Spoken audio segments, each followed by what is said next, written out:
relations a hoe.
A hoe.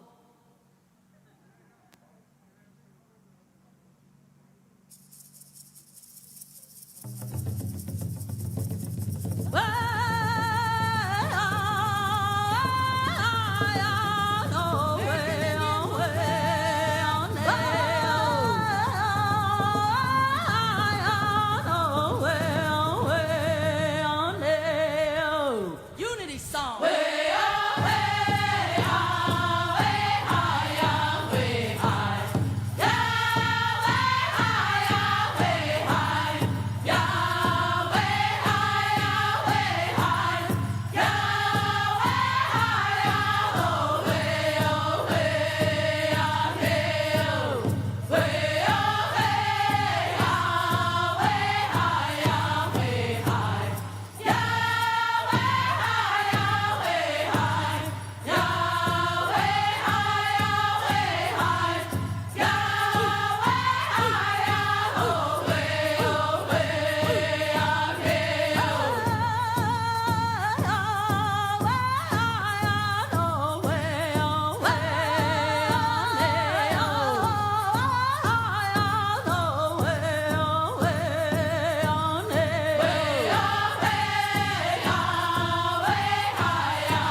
nations, aho.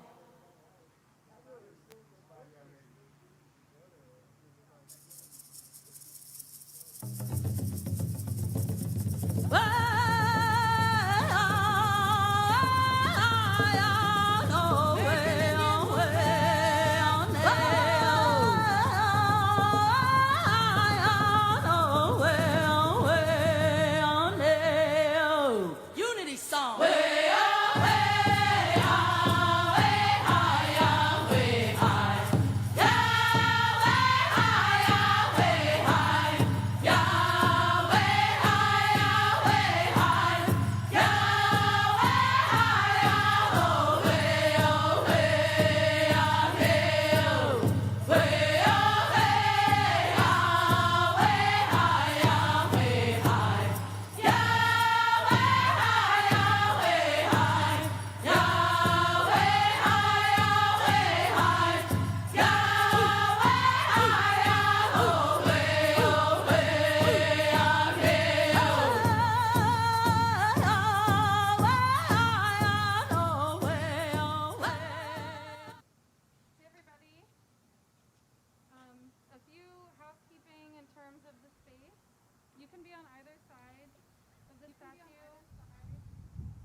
We're going to have this microphone available for all of our speakers.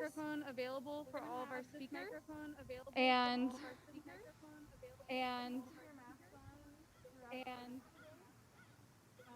going to start first with Rigo, 23, who's the artist. He's an alumni of the San Francisco Art Institute. He actually also used to teach here. And he's the sculptor and creator of this work that has traveled across the country in support of Leonard Peltier. Rigo is currently in Portugal where he lives, and he's going to be speaking to us remotely, so we're going to be hearing his voice embodied in the space. So we'll start off with Rigo 23.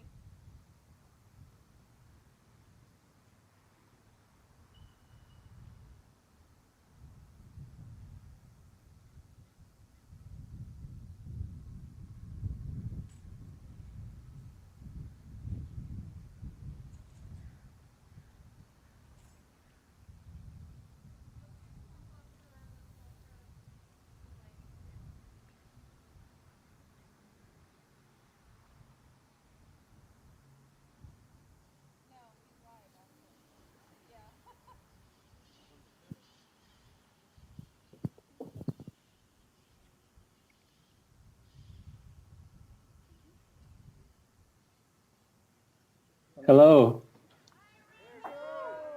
Can you hear me?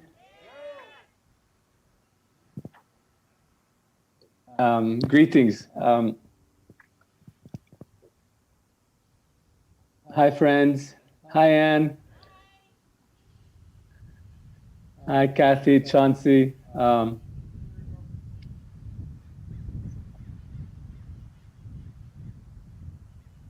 It's wonderful to have come to be here together. And this together is a very particular type of together, as I'm calling you from Mother Island. It's 11:30 p.m.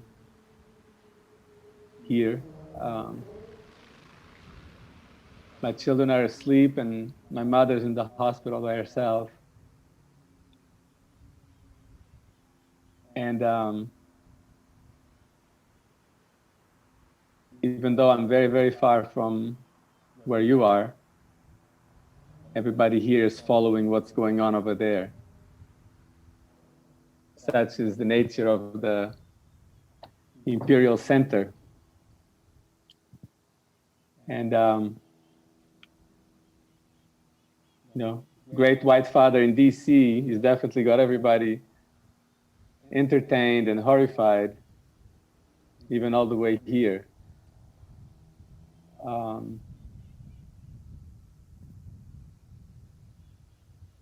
You know, you gathered there, and I'm speaking to you from here because of Leonard Peltier and the individual and everyone and everything the individual has come to represent.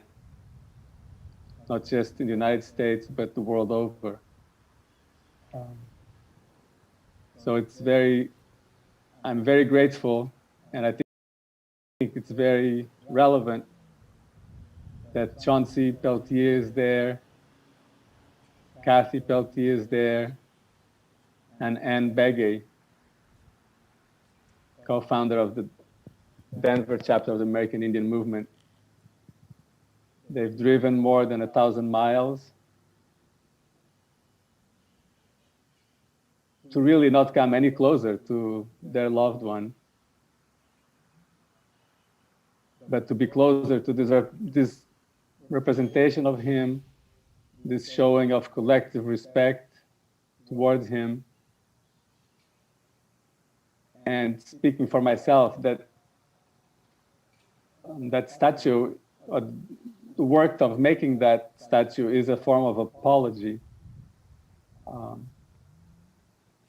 So thank you for coming there and accepting this small apology from myself and from everyone that has contributed to make this possible. The crew at SFAI, Christian and Aaron, who I've met not far from there, Tony and Dr. Cuellar, Unjiju is there, Eric. If we were to name Leonard's family, we'll probably be here for a few years. So thank you for accepting this small contribution to the ongoing effort to remember that which we want to remember, and not that which others want us to believe we should know at all. It's interesting now to see statues coming down of racists, of war criminals. Here on Madeira Island, where I call you from, people tore down a statue of Columbus. I could not believe it. It happened while I was here, and I had nothing to do with it. It was a weird feeling. But it reminded me still how American society, United States society still has a capacity to influence events outside of its borders. The people of the United States, the people on the streets have a capacity to influence events very far from those borders. So thank you for the San Francisco Art Institute, or what little remains of it at this point, for allowing this to happen. It's 150 years. So it will be an evolving history and story. And I am thankful that this wounded institution made space and time and courage to show this simple artwork, which was trampled at the American University, brutally censored. Chauncey was there, he witnessed that. And if you allow me, I would also like to remember Waha, your brother, who passed away in DC, as so many people trying to get Buffalo Soldier Barack Obama to do the right thing, but he didn't. Remarkably, so many people at the time said that to not free Leonard then would be a death sentence. But here he is, about to outlast Donald Trump, one more president that Leonard has managed to individually survive from where he's at. So thank you for being there. I wish I was there, literally. I'm there this way. And I don't know who will be taking on the mic now, but I imagine Kat will direct you. Again, thank you. from the bottom of my heart, and as someone who was born, and actually I'm kind of back where I should be, I guess. But yeah, thank you for allowing me to be part of this movement.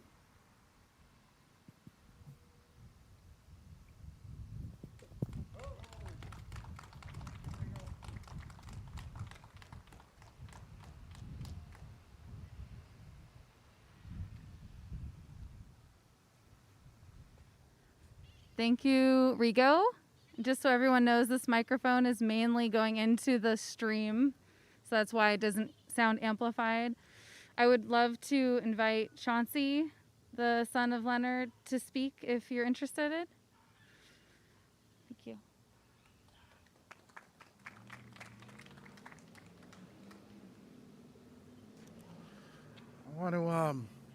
I always like to start out by thanking all the supporters that support Leonard Peltier for this 45 years of wrongfully incarceration. I believe that all you supporters are the ones that's helped him stay strong in fighting for freedom all these years, and kept him fighting for freedom. And it's been 45 years. My father, I'll be 55 next month in November, and my father's been locked up for 45 years of my life, and taxpayers have been paying 45 years for the wrongfully incarceration of Leonard Peltier. I always say again, it's one of the biggest rights violation cases in history, and he's one of the longest held political prisoners in the United States. And my father's 74 years old, and he needs to be free. The justice system that they honor and they respect so much ain't giving my father any justice at all. He needs to go home. His health ain't very good. His diabetes, his stroke he had, and let's not forget he's in a maximum security prison. He's in 23 hours lockdown with this COVID going on. And let's not forget, 45 years in prison, the scientists and the statistics say it's actually like he's did 60 years. For every year adds on a half a year. So 45 years, it's like he's did 60 years in prison. And it's time for him to go home. I always thank you supporters for keeping my father's story alive and fighting for his freedom. And I ask you guys and beg you guys, please don't stop. I don't want to see my father die in prison, a martyr. I don't call Leonard father very much because I don't know him and he don't know me. Like I said, he's been locked up all but 10 years of my life. And he told me to go to Oregon and try to stay out of a lot of it. And I tried that. But I felt like I got dragged back in, being a Peltier. And so I came and fought for my father with the Obama campaign and was hoping Obama would do the right thing, free my father. And he didn't. His health issues and the prison he's in, it don't look too good for him. I mean, maybe Trump wants to piss off the FBI enough to let him go home. I pray for that every day. I pray if my father goes home someday, even if he goes home and I don't get to see him, as long as he gets to spend some of his last remaining days on the other side of those walls is what's important. He's been in prison longer than he was free, you know. And people always tell me that my father's dying for our people. And I believe that. I believe that he is paying for all of our people. But I would like to see our people start becoming a little stronger and coming together a little more and standing up for one another. You know, I always say this, and, you know, and I always look at it, you know, look at the black man. They stuck together. Sure, they fight amongst each other, but when one of their own goes down, they go stand up for him. They stick together. We've never did that. We've always been jealous, despiteful, mad at each other, thought each other got more than each other. We're dwindling our bloodlines out because we're worried about some check we might get from the casino. We're exterminating ourselves. And I beg every one of you, please educate yourself on what tribal sovereignty is. I respect self-identified because I have brothers and sisters that can prove Leonard Peltier. I have cousins and nephews and stuff that can prove Leonard Peltier's their relative. They could prove one of the 38 was wrongfully hung as their ancestors, and they could prove their lineage clear back to 1600s. But they might be quorumed out. But we still honor them and respect them because that's our bloodlines. Just like the Cherokees. If you could prove your lineage, they'll enroll you. A lot of people make fun of the Cherokees. The Cherokees are actually the smartest ones. The way they're running it, they'll never be extinct. They claim their own bloodlines. And when you say you can't go get tribally enrolled, I call BS on that. Because you can. It can be done. People do it all the time. My wife spent 5 years and $8,000 proving that her ancestor was a chief 200 years ago. Like she says, she's a dropper, but the Cherokee enrolled her. That tribe will never go extinct. They raised a hospital over there, 8-story hospital. They're taking all their kids and they're sending them to school to be doctors, lawyers, accountants, and everything for that hospital. Maybe we should listen to the Cherokee a little bit. So what if they're a little light complected? What does an Indian look like nowadays? I could show you blonde-haired, blue-eyed Indians that have tribal enrollment. I could show you people that are dark, that look Indian, and don't have a drop of Indian in them, that are from some other country, that go around saying they're Indian. This is what bothers me. What does an Indian look like nowadays? You know? And I'm not trying to put anybody out or not claim anybody, but we need to realize and educate ourselves. We live in the USA. They only recognize state and federally recognized tribal sovereignty. And when there's no more of that, there's no more Indians. They ain't going to honor these self-identified and all these other ones. So when there's no more tribal enrollment in this country, they won. There's no more Indians. So that's my big issue. I've been fighting with this a lot. I've been working with my nonprofit, working on tribal enrollment. I work on helping veterans. Me and my sister, we work with some other people, and we still work helping Leonard behind the scenes. And me and my sister and a lot of our family do this because we seem to get a lot of harassment from actually our own people for helping our father. And this is another thing that's got to stop. If you ain't close to your family, what's the traditional way? If you ain't tight and close with your family, you're lost. And that's what they want. So if Leonard has a beef with any of his family, that's him and his family's business. All you other people that want to put your nose in it, come and find me. And we'll deal with it, because I'm tired of it. I've been harassed, threatened, called up, told I was going to come up and get killed. I had to get a concealed weapons permit. I've pressed charges on people, and I'm right here. I'm tired of it. Come and get some.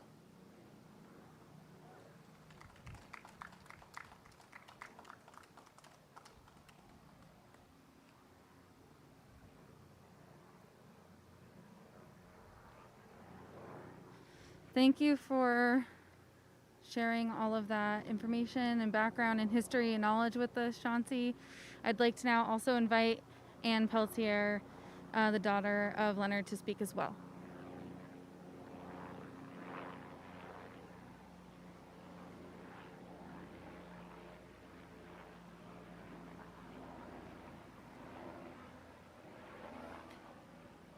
Yat she Kathy Denazba Peltier, yeah. Shema ambigay, Shaja Leonard Peltier.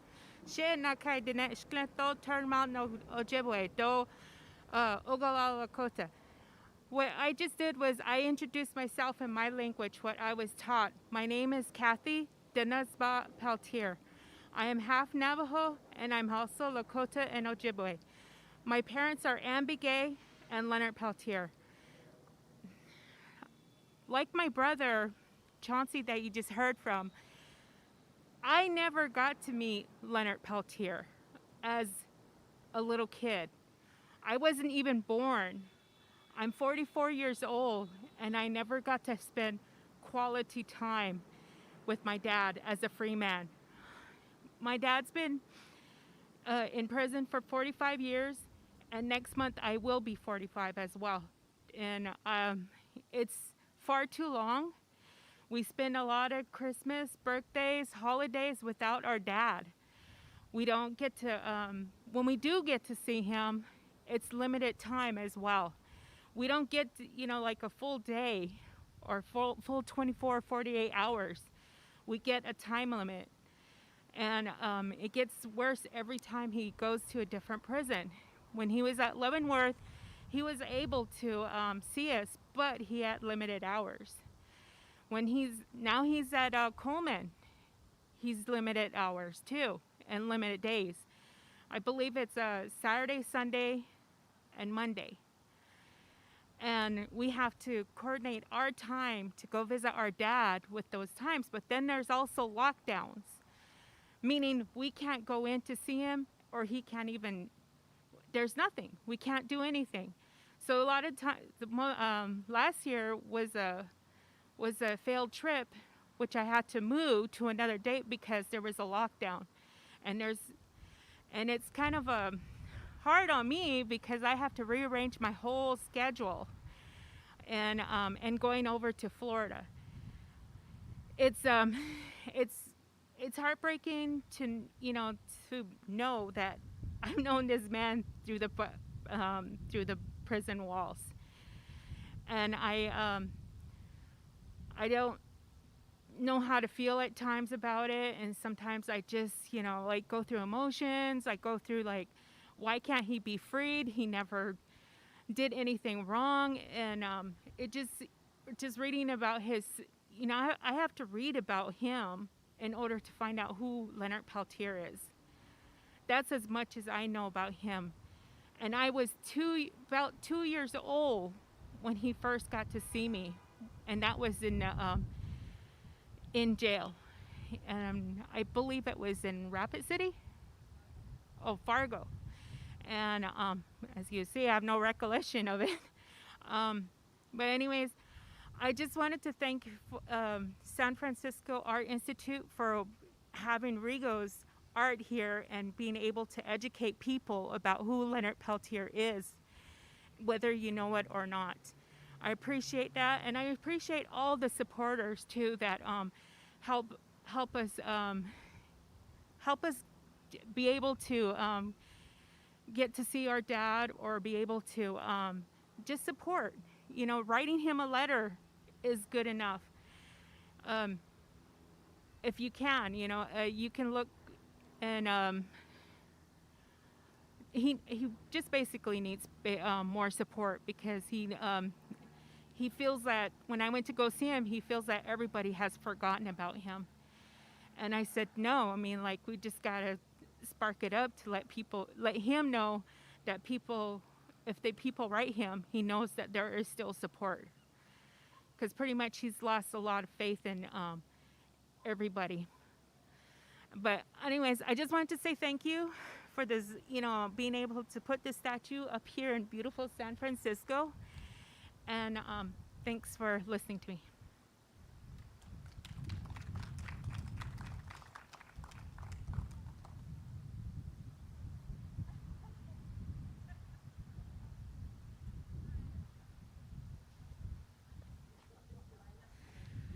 Thank you so much, Kathy. I would like to invite anybody who would like to speak to this project, Leonard Peltier, the family, any thoughts or contributions anyone would like to offer at this time are more than welcome.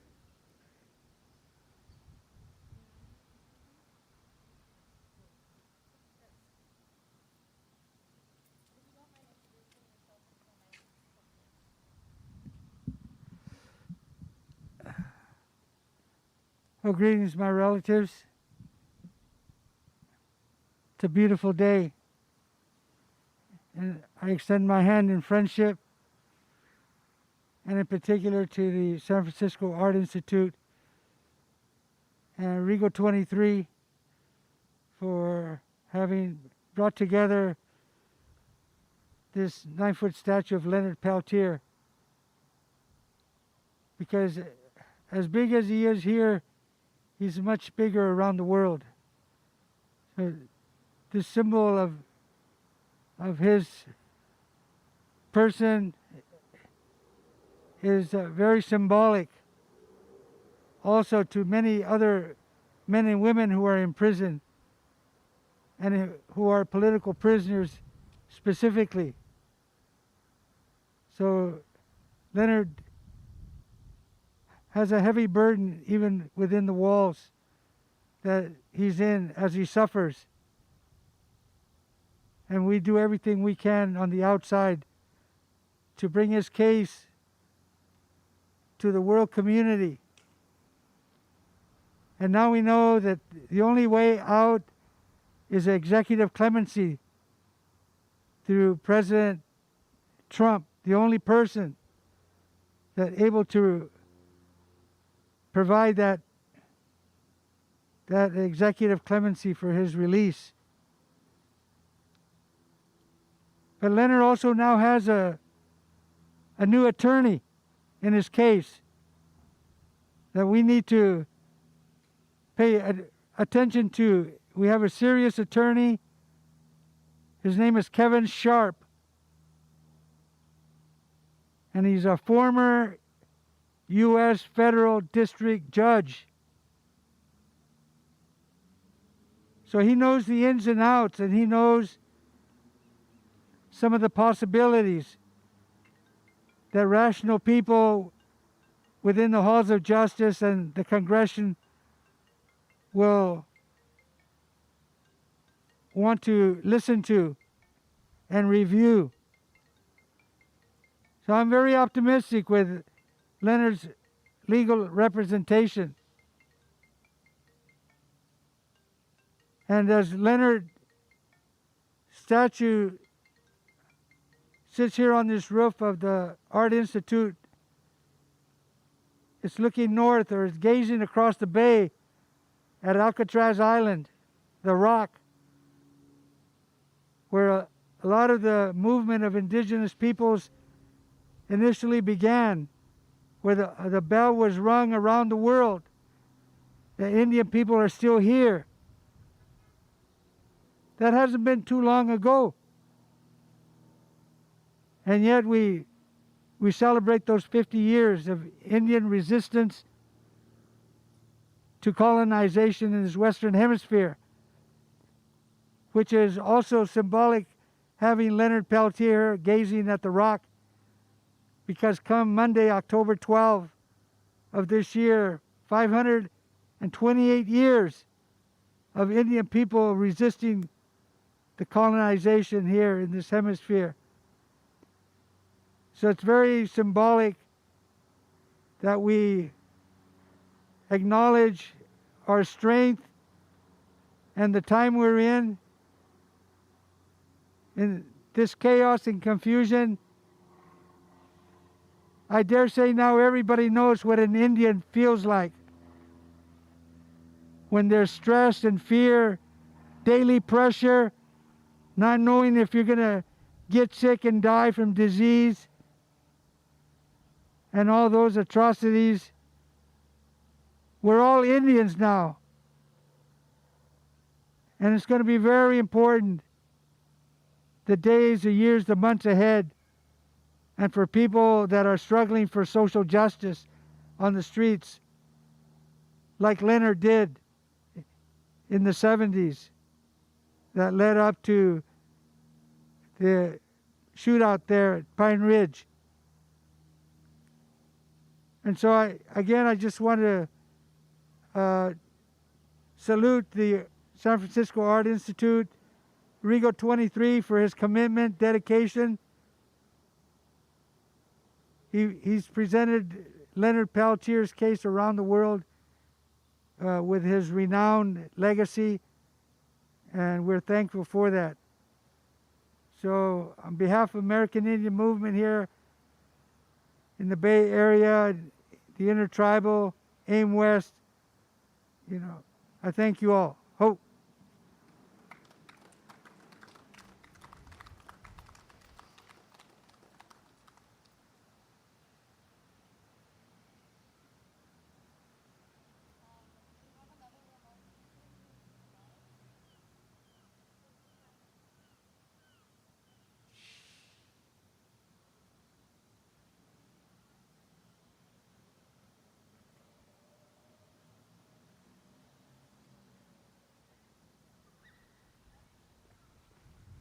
Thank you for your words, Tony. So we also have a professor of the San Francisco Art Institute, Dewey Crumpler, who wanted to speak remotely to Rigo, the statue, and the San Francisco Art Institute. So you'll hear him soon. Thank you.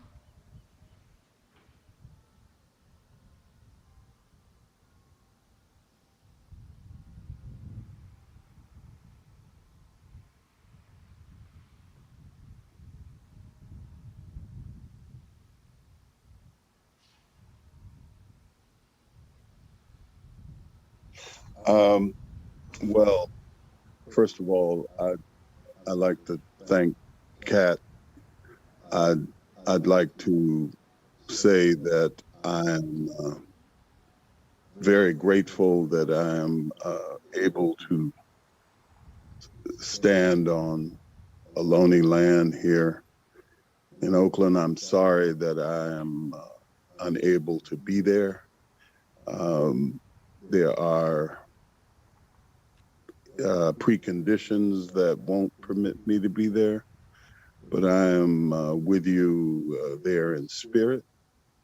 It is great to see Rigo's work.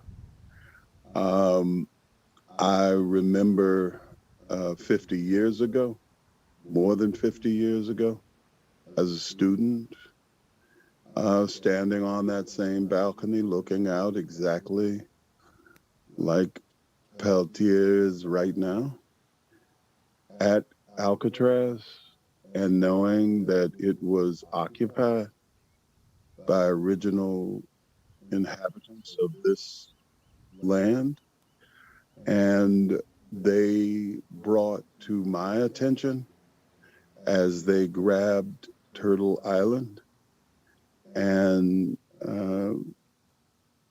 took its energy and focused it into the world and made everyone aware that they were on sacred land and that they must be humbled by the ancestors that gave their life for us to be upright on it. So inspired was I as a kid, standing on that balcony, looking out at the hump coming out of the water of San Francisco, that it made me, like Rigo, want to make something, because that's what we do. And so when I was working on the mural at George Washington High School, one of the focuses of that mural became a image of Native American peoples who had to be expressed there, but specifically an image of a archetype form that held the island up. There was a dead Indian on the wall there, which had initially captured my disgust along with slaves, but ultimately I understood more deeply what that image meant and was attempting to tell us. And so I began to embrace the dialogue that was set up, and I tried to counter it while accepting it with an image of power next to it, an image that was not lying down, but that had grabbed the earth and thrust it into the air.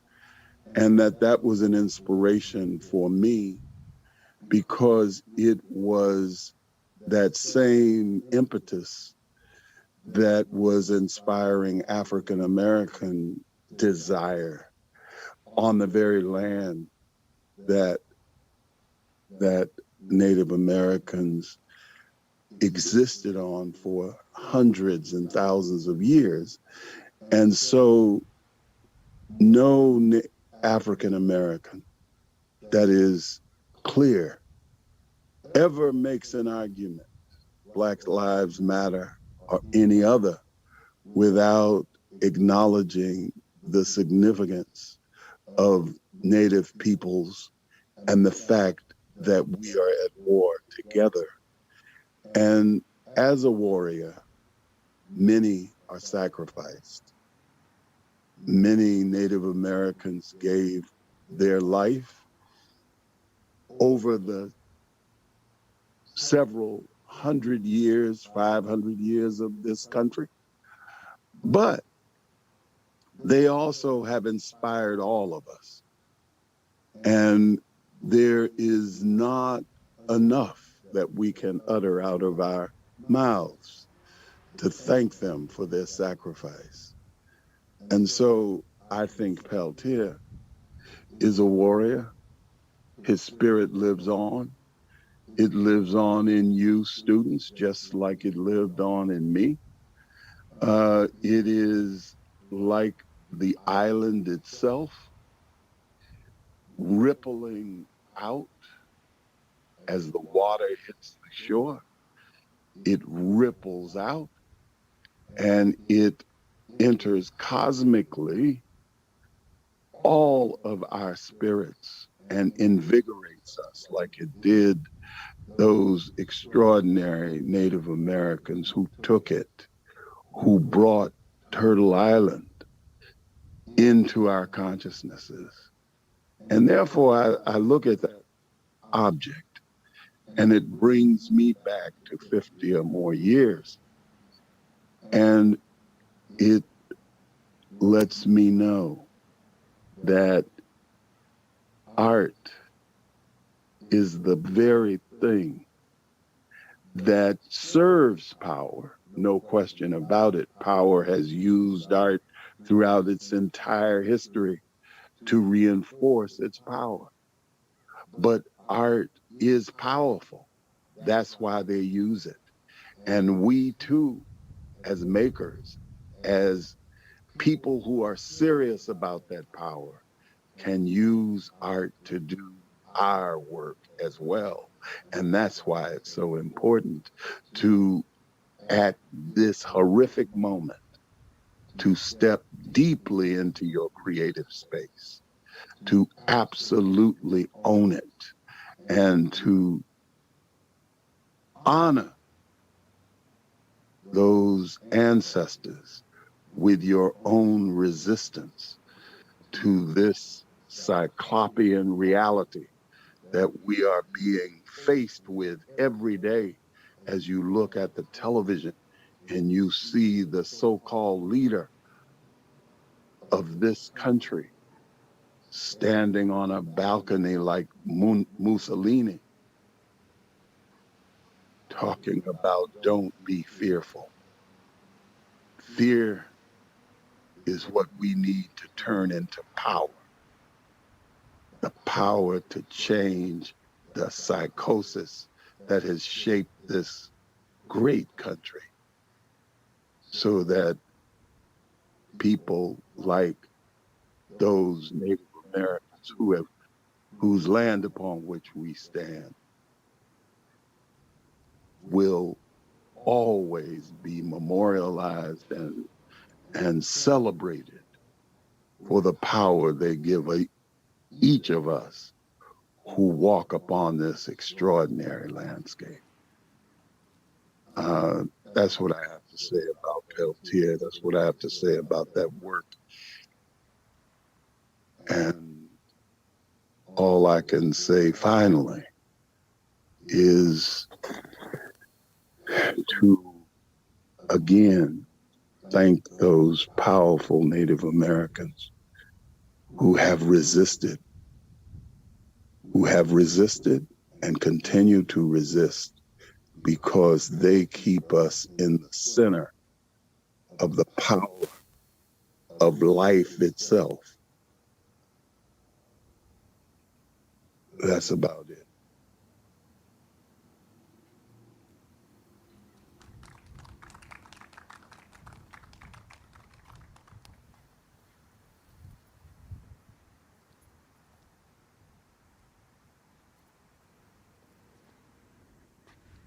Thank you so much, Dewey. I just wanted to say again, I'm Kat Trataris, and I want to thank everybody from SFAI who worked on this project, including Robin Beard, Alex Peterson, Christopher Paddock, John Seaton, Renee Lopez, Heather Hickman Holland.